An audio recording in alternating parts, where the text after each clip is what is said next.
Paano gumawa ng matabang lupa? Hello mga ka-agri. Sa video na to, ituturo ko po sa inyo kung paano gumawa ng potting mix. Coming up. Ngayon gagawa tayo ng potting soil para mailipat natin itong talong sa mas malaking container. May nabibiling garden soil dito sa lugar namin, kaya lang hindi ko na siya ginagamit ngayon para pagtaniman ng gulay.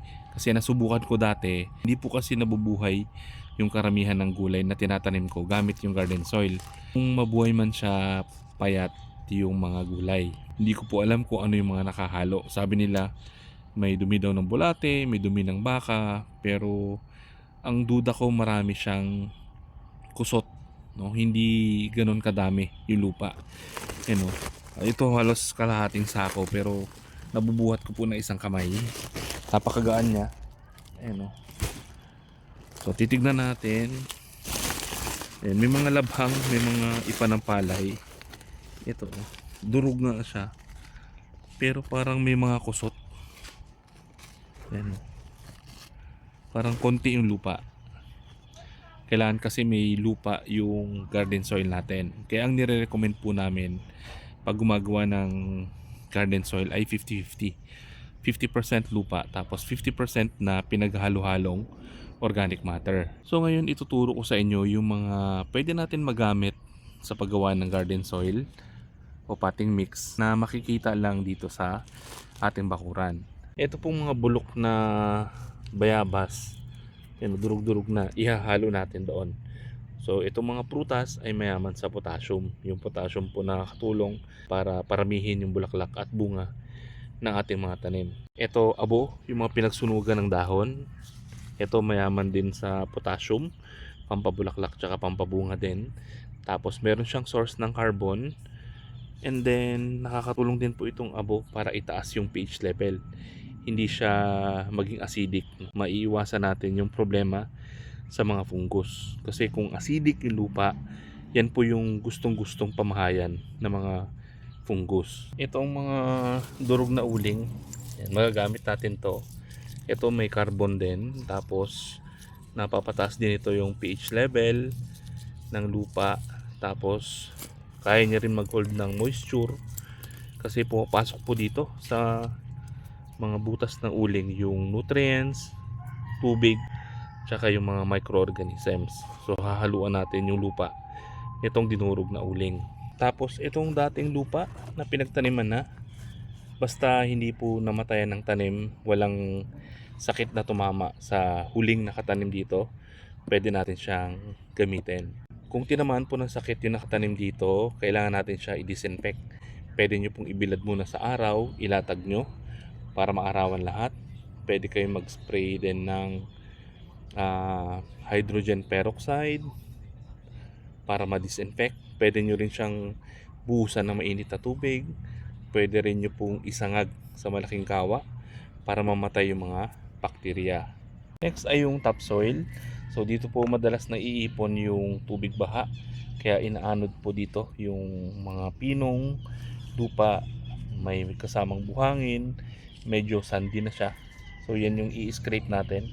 Kukunin natin yung ibabaw. So dyan na po naiipon yung mga nutrients na inanod galing po dun sa pinanggalingan ng tubig baha.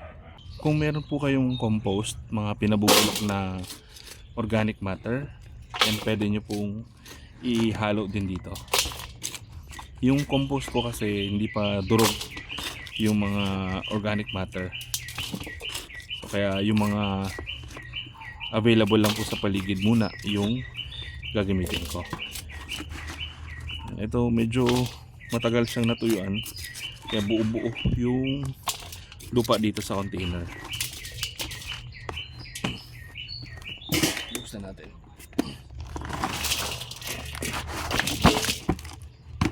Ayan. Kung meron po kayong pang ayag, pang pino, mas maganda. Pero kung wala, tiyagaan nyo lang pong durugin para mawala yung mga buo-buo. Ito matagal lang talaga siyang na matagal lang po itong na tuyuan, kaya medyo matigas. Pero pag nahalo na natin yung ibang organic matter, lalambot din po ito. Yung mga pa ito, balat ng itlog, May source pa ng calcium. Ihalo na rin natin dito yung mga hinog na bayabas.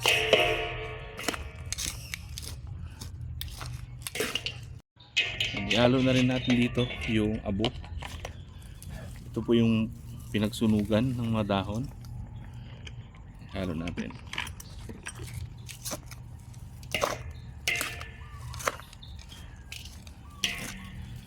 Nakakatulong din po itong abo para hindi siya puntahan ng mga snails. Pero yung mas interesting dito, napapataas niya po yung pH level ng lupa. Tapos meron pa siyang K, meron siyang potassium. Tapos pwede natin ihalo yung topsoil. May kasama na siyang mga buhangin na inanon po ng baha. So yung matigas kanina na lupa, medyo gumaganda na. Kung may mga nasamang bato, mga hindi kailangan, alisin nyo lang po. Alisin nyo lang. Haluin lang, haluin.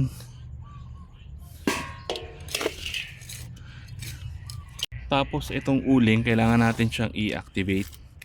Ibababad nyo po sa tubig. Tapos maglalagay kayo ng effective microorganism. Haluin nyo lang po. Kailangan natin to i-activate at least isang araw para pumasok po yung mga microorganisms at nutrients dyan sa loob ng uling.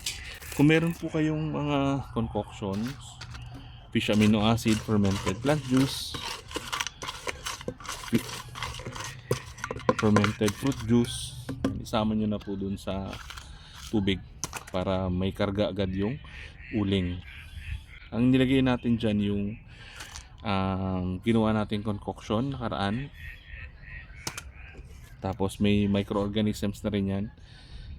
Halo-halo na. So para pag nilagay natin dun sa lupa, merong buhay na mga microorganisms dun sa pagtataniman natin. Then after 24 hours, pwede na natin ihalo yung uling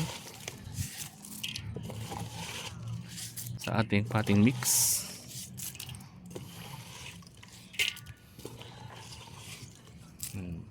Marami na po ako nakitang gumagamit ng biochar o ng uling sa kanilang mga pananim. Tapos itong natitirang liquid, pwede natin ipangdilig mamaya pag nilipat na natin yung ating tanim. Then haluin lang ulit. So tansyahin nyo na lang po kung gaano kadami yung mga materials. Basta 50% lupa, tapos 50% organic matter. Ayan. So itong organic matter, yan po yung kaya niya. Kung may organic matter tayo nilagay, mas tumataas po yung percentage ng moisture ng ating lupa. Mas nagiging moist siya, mas kaaya-aya sa ating mga tanim.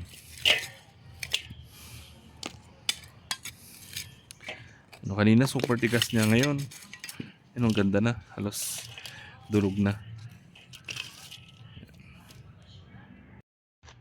Nanguha na rin ako ng malunggay na isasapin natin dyan mamaya. Kasi ito pong malunggay, mabilis siyang mabulok, mabilis siyang kainin ng mga microorganisms. Mas mabilis tayo makakaproduce ng mga pataba sa ating halaman. So ito pong malunggay, yung kakawate, yan po yung mga matataas sa nitrogen. So yung nitrogen, yan po yung nagpapaganda ng mga dahon. So ngayon maglagay muna tayo ng konting layer ng ating ginawang potting mix dito sa ating container.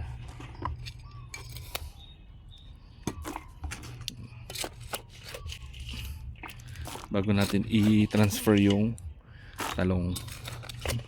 So lalakihan natin yung container niya para malaki rin yung tanim natin.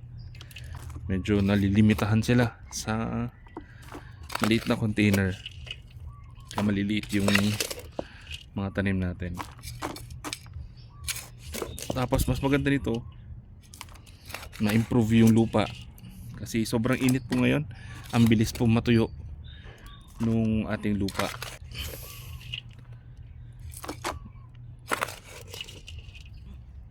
So dahil sa organic matter na nilagay natin, mas nami-maintain nito yung moisture. Tumataas yung water holding capacity ng ating lupa. Ito na lang isa yung ililipat ko, hindi na yung isa na yun. Kasi medyo mataba naman siya. So ito na lang, medyo payat. I-trim ko na lang. Yung isa medyo okay naman eh. I-pruning natin.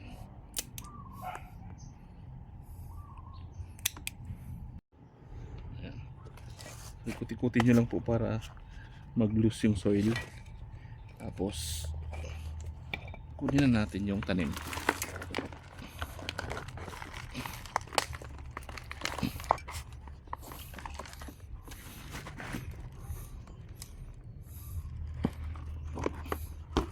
Yan, dahan-dahan lang hanggat maaari hindi masira yung ugat ng ating tanim. Tapos yung malunggay, pwede natin isuksok dyan sa gilid para mabilis maabot ng ugat pag kinain na ng mga bakterya yung malunggay. So, pantay lang natin. Yun, halos di makapag-expand yung ugat niya sa liit ng container. Tapos dagdagan na natin ng ginawa natin pating mix. Paikot.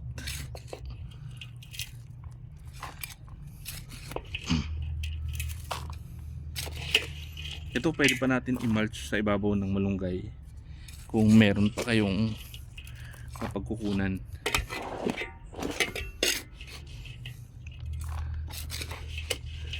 Yan, hindi ko siya pupunuin kasi from time to time pag ready na yung aking compost, itatop dress ko yan dito sa ibabaw.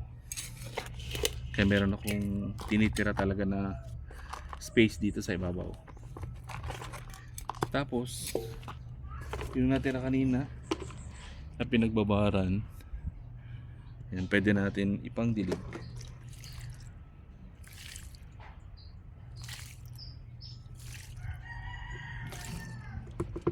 Yan.